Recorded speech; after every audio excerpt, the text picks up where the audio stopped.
Soy Vilma Rocío Almendra Quiguanás, hija del pueblo Nase y del pueblo Misak. No represento a Colombia porque así como ustedes creen que ni Siria, ni Irak, ni Irán, ni Turquía debería existir, también nosotros creemos que Colombia no debería existir, que lo que deberían existir son nuestros territorios autónomos, tejidos al vientre de la madre tierra, que nos permitan libertad, que nos permitan caminar una palabra emancipatoria en medio de esta guerra. Entonces, quisiera reconocer y agradecerle a la Revolución de Rojava, a las compañeras de la Congrastar, por esa lucha cotidiana y concreta que nos han enseñado muchísimas cosas, que han recabado en la memoria ancestral de sus pueblos para caminar justicias, para caminar educaciones, para caminar formas de ser con la tierra distintas a la que nos enseñan los sistemas de dominación y de poder. Hemos aprendido muchísimo y sobre todo algo que es fundamental, que tenemos que reaprender y apropiar, es que sin crítica y autocrítica no hay transformación. Entonces me parece que es vital ese camino. Y también decir que en estos territorios, así como allá, estamos viviendo, enfrentando una guerra a muerte, de despojo, de explotación, de dominación, con masacres, con feminicidios, todo el tiempo. Y sabemos que es una estrategia de los estados para poder tomarse los bienes comunes de los territorios, destruir las organizaciones sociales y populares y ponernos al mando de ellos, para dominarnos. Entonces, en ese contexto, creemos que la crítica y la autocrítica es vital para los movimientos de mujeres en todo el mundo. Hay movimientos de mujeres más visibles y otros menos visibles. Desafortunadamente nos hace falta la crítica y la autocrítica y no se está haciendo.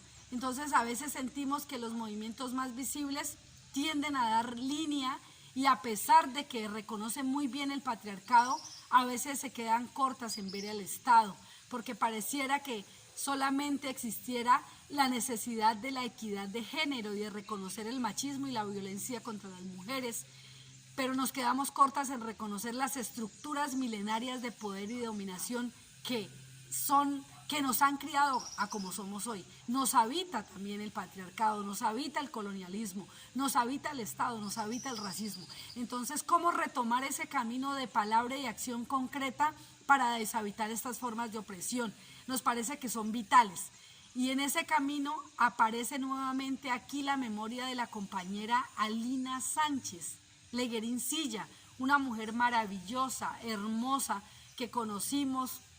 Tuvimos el gusto de abrazarla en un espacio hace más de 3 años y nos llegamos a sentir tan hermanas, tan amigas antiguas, que pensábamos muchísimo en la autonomía y en la resistencia. Y uno de los sueños que nos surgió en ese momento es cómo hacer para encontrarnos entre mujeres de luchas y movimientos que intentamos estar más allá del Estado, del patriarcado, del colonialismo, para escucharnos, para sentirnos, para hablar de nuestros dolores, para intentar sanarnos juntas. Y luego, cuando tuviéramos una agenda, invitar a los hombres, porque entendemos que esas estructuras de dominación y de poder nos amenazan y nos atraviesan a todas y a todos. Entonces, quiero reiterar el agradecimiento a la Revolución de Rojava, que ojalá esa palabra y acción que caminan desde la cotidianidad caiga en estos territorios como una semilla que florezca, que se reproduzca y que no muera como mueren algunas mártires, porque si no recordamos la memoria de las mártires, Cristina Bautista, Berta Cáceres, Marielle Franco y las compañeras que han sido asesinadas en el régimen de Erdogan,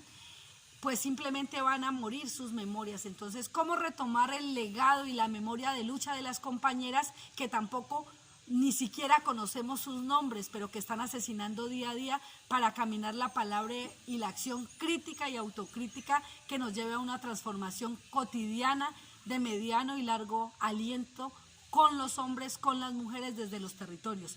Yin Jian Azadi, mujer, vida y libertad.